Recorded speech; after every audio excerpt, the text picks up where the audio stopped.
In this video, we'll be discussing the assessment, the fitting, the positioning of a kayaker to go out on the water for some adaptive kayaking for the day. For the initial assessment of the paddler, we're watching from the moment they enter the room or the beach, wherever we are, certain cues that can let you know as the person approaches who they are and what they might need for adaptation. We watch for gait, how someone is walking, how someone is holding an arm, whether or not they're moving with ease or walking slowly, if they're ambulatory. If they're in a wheelchair, we watch for cues like, is it a powered chair or a manual chair? Are they wheeling themselves across the room? Once the person gets within range, no matter who they are, I love to reach out and say, "Hi, I'm Kevin, nice to meet you." And that initial handshake gives me many cues on their hand strength, their ability to function. If someone reaches out with a fist, there's a chance that they're unable to hold a hand, and you can usually tell that just by that first interaction. If we have that interaction, that's just a preface. It's only meant as a quick cue. The real details come from the paddler themselves when you begin to ask them questions and say, what are your needs? What do you prefer to do? They can give you many more details, but that initial assessment involves a lot of visuals. Another thing with a chair user as they're wheeling around is you can look at the height of the back of the chair. The lower the chair back, the more likely they've got some core ability.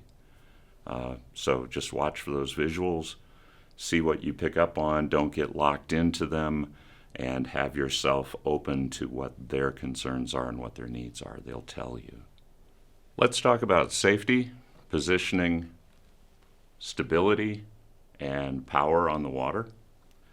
With safety, the primary concern, especially if anyone has had a spinal cord injury and has lost sensation, skin is the number one concern.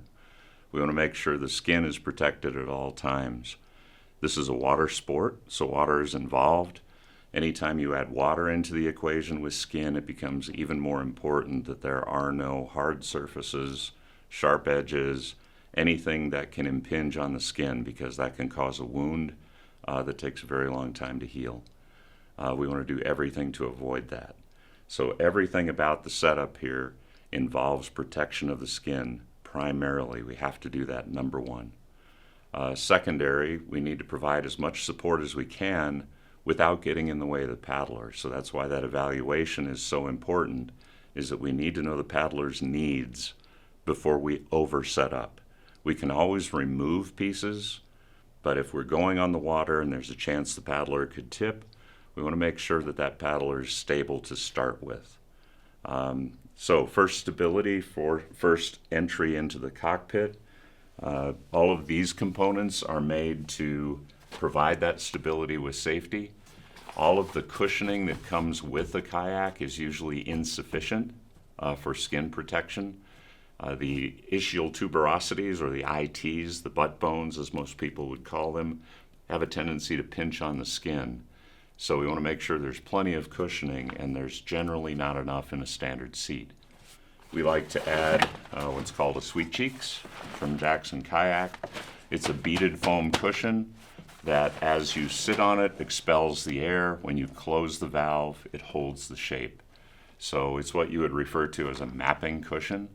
It also doesn't add a lot of height.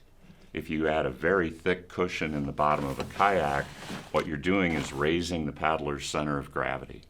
If you do that, you destabilize the boat. So there's a trade-off here between keeping the paddler low in the boat and keeping their skin protected. But like I said up front, that skin protection is primary. We have ways to take care of the stability issue, make sure the skin is protected. You also need to confer with the paddler and say, is this going to be enough cushioning for you? If they say no, then provide another option, a sport cushion, additional foam, something that makes the paddler feel comfortable with the amount of cushioning they'll be sitting on. It's very important to them. With that cushioning in place, the next issue with providing seating, we can provide all the lateral and back support we need, But if we do all of this fitting, and the paddler doesn't have their life preserver on or their PFD, we're not adjusting properly. So make sure the paddler is wearing a life jacket at this point. The easiest place to do that is while they're still in a chair, if they're in a chair, or while they're standing outside of the boat. Once they're in the boat, it's much more difficult to make the proper adjustments on a life jacket. So that life jacket enters into the system. So with the paddler, we're looking for how much core do they have? Do they have control of their midsection? If not, how high is that level?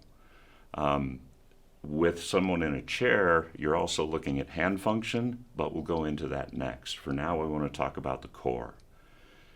To support the core of the paddler, we have a seat that is in segments. We have pads for the pelvic area. In many cases, these aren't necessary unless the paddler is smaller and we need more pelvic stability. The sweet cheeks can take care of some of that positioning for us. This pad is also much easier to adjust before the paddler gets in the boat. So take a visual.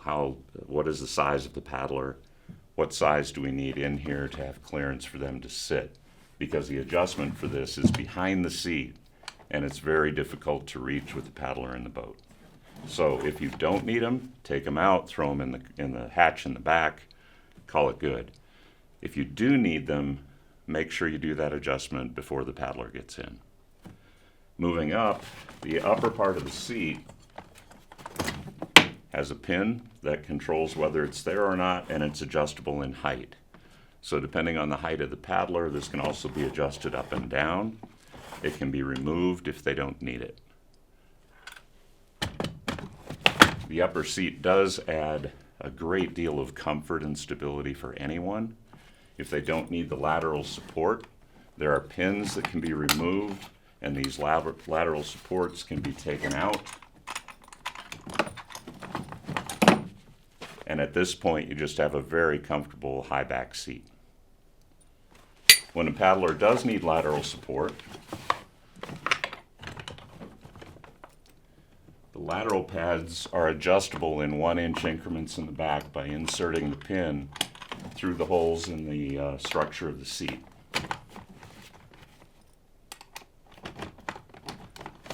With that lateral positioning in, these flip up out of the way. So for transfers in, if there's a chance that the boat capsizes, we need these to be able to flip up out of the way. So we never want to anchor or tie those down. They're made to move. Once the paddler's in the boat and these are under the arms, then they're on their own, right? The arms, the paddler is going to hold them in place.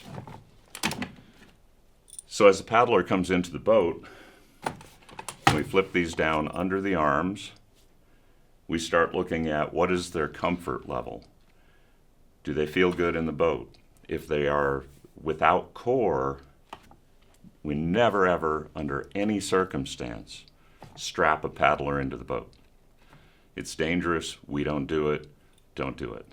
The way we maintain, because if a paddler is pulling on their paddle, they have to be able to prevent themselves from toppling forward. The way we do that is center of gravity. So for someone who doesn't have core, we need them to lean farther back. That adjustment is done on either side of the boat with these straps. So on all of these straps, there's a red thumb loop because we want to create independence. If a person can do it on their own, fantastic. To release the seat, we lift up on this cord, and the seat can lean back until it hits the back edge of the cockpit. At that full recline, that'll support virtually anyone. If they want to come forward, pulling forward on the loop while pulling the torso forward lets that seat come up, and then this strap just gets held down to the side of the boat, and then you lean back into the seat and it cleats the rope and holds it in place. So to release, it pops up. To lock, it goes down. This works on either side because we don't know from one paddler to the next if they're going to have function in one hand or the other.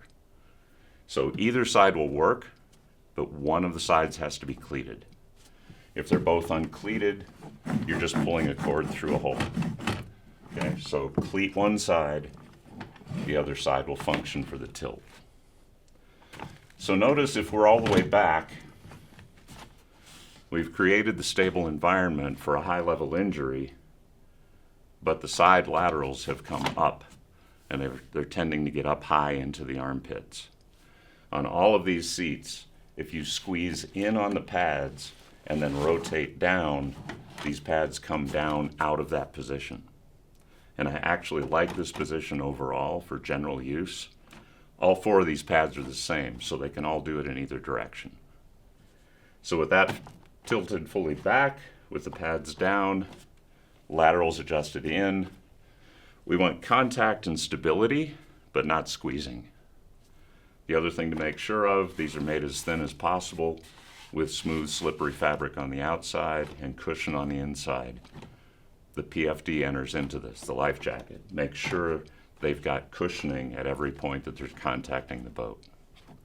On the outside, that allows you to paddle without chafing under the arms. If we've done all of this and we do nothing to the boat, we really haven't gained the paddle or anything, because the boat will just tip with them. So if they are tipping over, the boat will tip over. We need to add stability to the boat. That's where the outriggers come in. So if you want to consider these training wheels, yes, sort of, but I wouldn't refer to them as that. They're outriggers, they are added stability, and they're a way to add stability right up front, because we don't want the paddler to flip the boat. We certainly don't want the paddler wet and then sitting on a wet seat for the rest of the day. So start with the outriggers if at all possible. They can be adjusted so that they provide less support as the paddler learns. If you start teaching someone and they're picking up the paddle strokes, they could be able to get free of those. Just take them out, leave them back on shore. But I would always start there. Okay, next we'll move to power.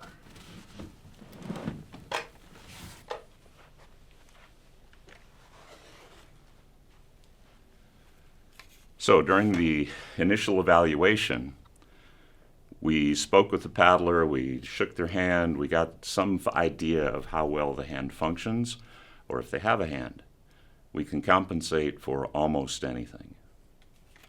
The typical holding of a paddle is that we want the arms, the hands to be spread in a way that the center of paddle is on the top of the head, and we have a goalpost for our arms. That's the standard way. It doesn't necessarily apply if you're trying to compensate for a weakness or an inability to lift an arm. So we may talk about where positioning is that doesn't line up with that. For support on the hands, the back of the hand adaptation is made so that when you bring the hand in, it's supporting the paddle. So I don't need my thumb to lift the paddle. I don't need my fingers to lift the paddle. I don't have to grasp it, but I do have to hook fingers to be able to pull. This screw here adjusts the tension of that pad on the back of the hand. We want it to be snug, but you have to be able to release as you move your hand towards the blade. For all of this stuff, because this is a water sport, the escape is critical. We can never attach someone's hand to the paddle. They have to be able to escape, and with all of these adaptations, it's a move towards the blade that releases it. So if we have this on and the person cannot maintain that grasp enough to pull, we can double that adaptation, use the same adaptation twice with a single clamp. And what that does is allow us to put one pad across the back of the hand, one pad across the fingers. So as we tighten those down, now I have forced my hand into an L shape that allows me to pull even without function in my fingers. The escape is still the same. We still have to slide towards the blade. If that combination doesn't work, notice it's a toolkit. You're basically using pieces to create an environment where the paddler has control. This is a two-piece element because it really can't be done in a single piece. Again, we want to promote independence. So you see the red thumb loop again. That's there for the person to be able to do their own adjustments. At this point, if they need this adaptation, I assume their dexterity is not such that allows them to really manipulate things. So this is made to be held against the chest, run a hand through, hook a thumb, pull the strap tight. Okay, that puts the disc underneath the wrist by the palm. The secondary piece is mounted to the paddle shaft. That gives us a place where the disc on the wrist adaptation slides in, and it comes across into that adaptation and locks in to where the paddler has full control of the paddle, even with no hand function. And again, that escape is towards the blade. If the paddler has this in place and they're out paddling, and as they paddle, you see their hand come up like this, no problem. They're still paddling. They're still having a great time. If they want to get to the place where they're able to control the paddle better to make more movements, you can take a hand adaptation loosely above the hand. That allows them to control the feather of the blade and do things like braces to control the paddle better than this. For general paddling, this works just great. If someone has lost their hand, this is also a wonderful adaptation as long as they have a wrist. If the wrist isn't there, we can take this wristband and move it above the elbow, anywhere there's a joint, tighten it up, and slide in. Now, when someone is paddling this way, that looks very asymmetrical, and it is. But the truth of it is, in a good paddle stroke, you're using your core to move the paddle. So that core is engaged with this very well. So it's actually a very powerful paddle stroke at that point. If someone is using this adaptation and in the middle of paddling, they keep slipping out of it. So if they're paddling along,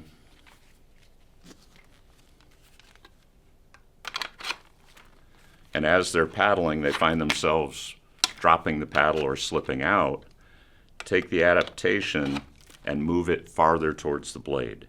This is where we start losing this. Okay, we'll spread the hands farther to get more force in that slot and keep the paddle engaged. When you do that, make completely certain that the paddler is able to release that paddle. It's the first thing to do on any setup, any setting, is to make sure once you have that pressure that they still have the ability to escape. A good way to test that is to put a hand on the blade. So as they're sitting next to you, you say, listen, here's what I want you to do. I want you to pull on the paddle. I'm going to give you some resistance, and you'll be able to evaluate how that fit goes.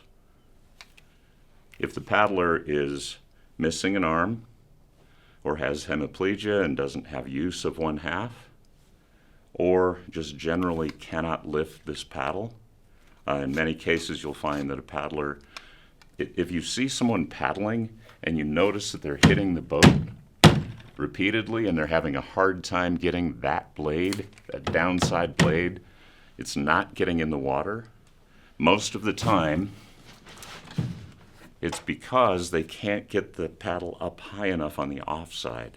That's a difficult move if you've had a neck injury. So if that's the case, make the paddle longer or switch to the paddle pivot. So the paddle pivot has a base in the boat that it drops into and spins. This piece rotates side to side and holds the paddle. So as we drop that into the post, the paddle snaps in and Velcro goes over the top. So what this does is it provides the ability to paddle on the offside. So by lifting one side, you get the far side in the water. When you come around to this side, you're able to drop the blade into the water. So that cycle looks like this. If you have someone who struggles with that motion cognitively, point out that you're just making a circle with the hand. So as your hand moves in that circular motion, you're creating a paddle stroke. For turning, you just need to paddle on one side repeatedly. It's not fast, but it beats stopping the kayak by dragging a blade in the water. This also completely removes the weight of the paddle from the paddler. So if they're unable to lift it, they can still get a full paddle stroke with very little hand motion. So it's a great tool for that. It's also, if we have a capsize or someone flips over, it pops out and floats. So nothing is going to keep the paddler trapped in the boat. This is also really useful if you have paddlers who halfway through a paddle find themselves tiring and needing to be towed back. If you keep this in the hatch of the boat, you can pull it out at that point, give them some relief, let them paddle without having to put the full force of the arms into lifting the paddle. And that gets you out on the water and moving. We'll go through details on how to get into the boat next. Now we're going to talk about the transfer into a kayak and getting the kayak on the water. Oh, sorry. This is... Okay. I moved this one on you. That's all right. You can just start from the top and then, this is the okay. one. Gotcha. Now we're going to talk about transfers and moving the paddler onto the water. This is one of the more difficult pieces of the equation if you don't have this equipment. Because it's a very low transfer. If you have a boat on the shore that's on the sand, the move from the chair into the boat isn't so bad because gravity is kind of your friend. The transfer out is awful. So this system is designed to change that into something that's simple and straightforward and safe. First thing we're doing is putting the boat on what we call the chariot, because this is all about being cool. You know, it isn't just making it work, but it's got to be cool. So this is a chariot. It's got balloon wheels on it that'll roll over any surface. These are meant to be squishy. Don't overinflate them because they don't roll over things well if they're hard. They need to be squishy, so let them be squishy. They also raise the level of the kayak. So now the rim of this cockpit is very close to what would be wheelchair height. In the setup of the chariot, notice the wheels, the axle that goes between the wheels is at the back edge of the seat. So if we have that, this is much like loading a trailer. If we put the axle right at the back edge of the seat, then most of the paddler's weight is slightly forward of the axle, which creates some weight on the tongue. We want that to happen. If the wheels are too far forward, as we load the paddler, the boat's going to want to tip up, and that's not what we want. Also, you'll notice we have a stool under the front of the boat. That's to make everything level, and you'll see why in just a minute. So with the chariot in place, with the axle on the back edge of the seat, there are 4 clips that hook onto the side of the boat. These keep this chariot in place, especially if we're pulling uphill at all. Make sure those are cinched down nice and tight. You'll notice these front straps end up just in front of the pillar of the seat. So if that's about where it lines up, you know you're in the right place. Once that's all secure, the next move is to give the paddler a path.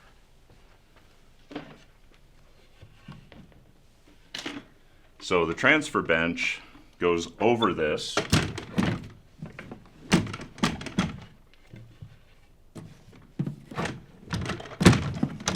And settles into the rim of the cockpit. So once this is here and it's solid,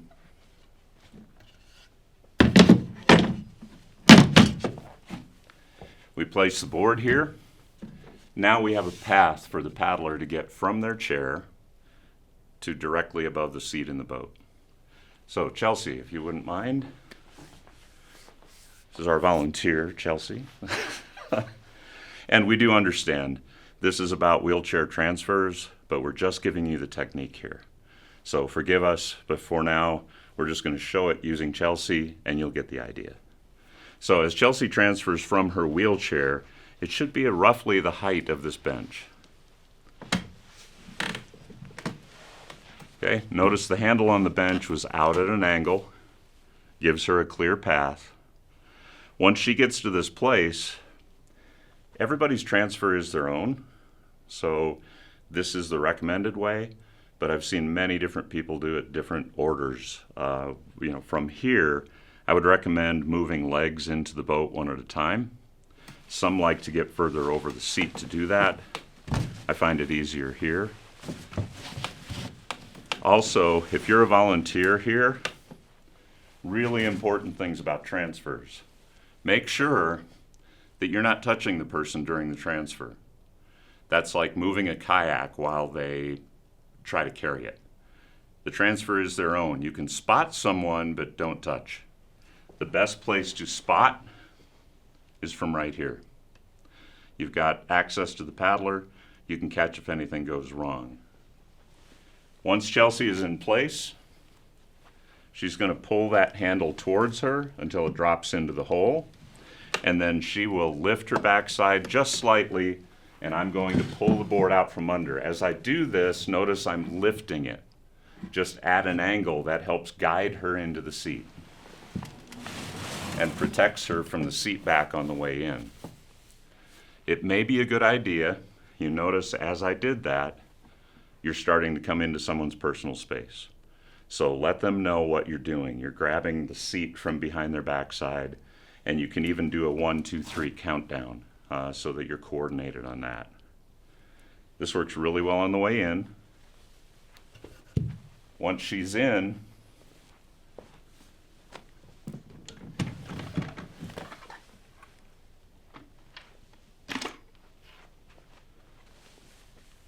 we remove the bench.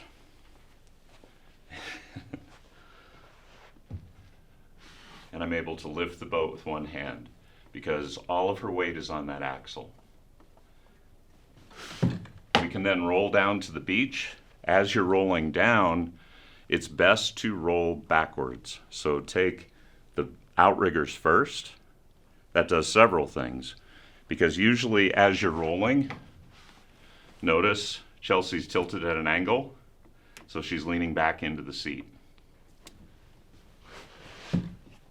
It also means when we get to the water, the first thing that hits the water is 3 points of flotation, not 1. So it's the most stable way in. As we go into the water, when the wheels stop turning, it means they've left the ground. So they're floating in the water. This is a great time to say, hey, Chelsea, loosen those straps and take them off, would you? If the paddler is able, they can loosen these straps, undo the hooks. And once we undo all 4 hooks, these come floating forward. So we grab the chariot, we drag it out to the front of the boat, and it pops up to the top surface. Paddler is out ready to paddle. On the way back in reverse, the boat is coming in. We don't want you to run up on shore. We want to say, stop short of the shore. We wade out with the chariot, and we're able to get the nearest strap of the chariot under the nose of the boat. Then we push the wheels down into the water and slide it under the boat. Don't lift the boat. If you're lifting, you've got something wrong, okay? This is meant to go under the boat, be submerged, and slide to the back. In many cases, this is where people lose focus, and they don't get that chariot to the back edge of the seat. So while you're on the water is the place to get that done right. Get it in position, put the straps back in place.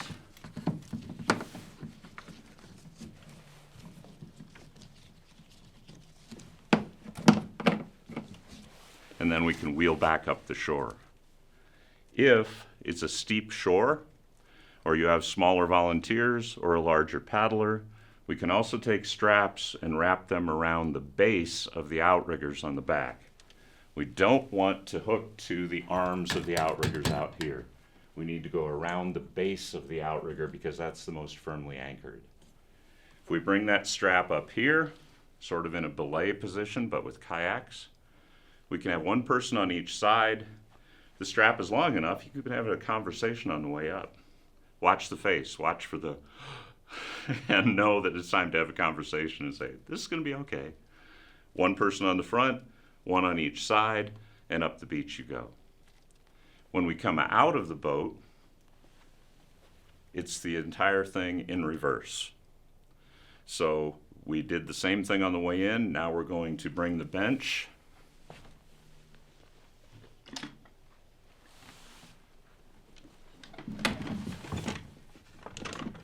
and again, let the person know it's coming.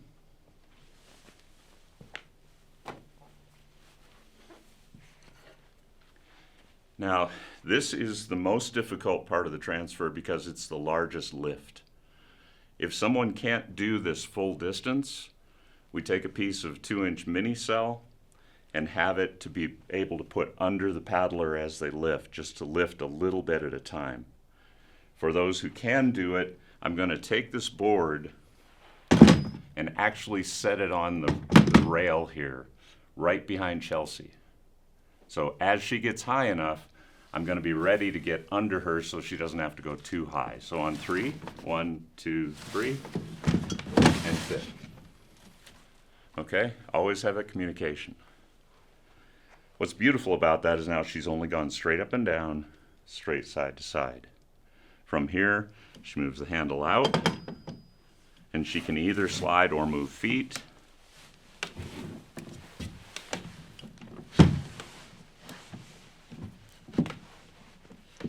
And off into the chair that isn't there. All right, thank you. Well done. So in that whole process, notice there's no hands-on for the paddler. That's for someone who can transfer independently. Always ask, in a transfer, are you okay with sliding across that surface? Because remember, we talked about skin. This is not a friend to skin. So we should offer a pad for her to slide on that will slide with her across that surface and always protect the ITs. With that protection in place, we keep her safe from the chair into the boat. The other thing is if she needed the upper seat, if she needs this, we also have to be communicating and say, as you go down into the boat, I'm going to keep a hand on your back until you have a grip and can stabilize yourself. At that point, we put the seat back in, do the laterals, and do all of the adjustments in the boat. Okay? So let's go through real briefly what happens in the case of an assisted transfer.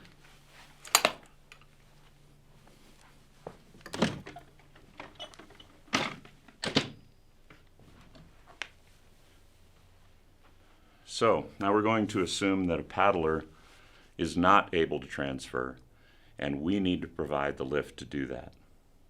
If we do that, I like the 2-person lift so that we have the chair, one lifter, and a second lifter across. It's really important that the lifters be similar sized. You don't want someone very short and someone like me. As we go to lift the paddler from each side, we're joining hands under the knees, we're joining hands around the back, and having the paddler put their arm around our shoulders. This is cool. Always move the stuff rather than the person. So as we stand and lift the person, have someone back their chair out. So what's important there is if it's a power chair, it's got to be someone who knows how to run it, which is usually someone who's with them. Take the chair out, have someone roll in the kayak on wheels. So as you bring the nose of that kayak, scrape it on the ground, roll it forward until the chariot wheels hit your leg and it stops. Now we're able to lower the paddler into the boat under control and not leaning. So in that case, the paddler's gone up, the stuff has moved, paddler's gone down, and we launch. That should get them there safely and as easily as possible. Hoyer lifts can be used also, but that takes special adaptations on the dock, and we won't go through that today. That is our high-level overview of how to assess, fit, and launch a paddler and recover. It's meant just as a general overview. Always reach out for more information. This equipment can be used in so many different ways. I can't possibly cover it all. We're always upgrading, we're always improving. Reach out to a local program that does kayaking. Get involved. Be a part of the program and learn from that. It's one thing to watch a video and say, I get it. It's another thing to actually get out on the water and do it. Please get out on the water and do it. Find someone who does, saddle up next to them, and get it all familiar to yourself before trying to go out and do it alone. All of these details are available to you. All of the pieces are available to you. You can contact us directly. You can contact organizations in your area that do adaptive kayaking. Chances are they have our equipment. So never hesitate to reach out. We're always happy to hear from you.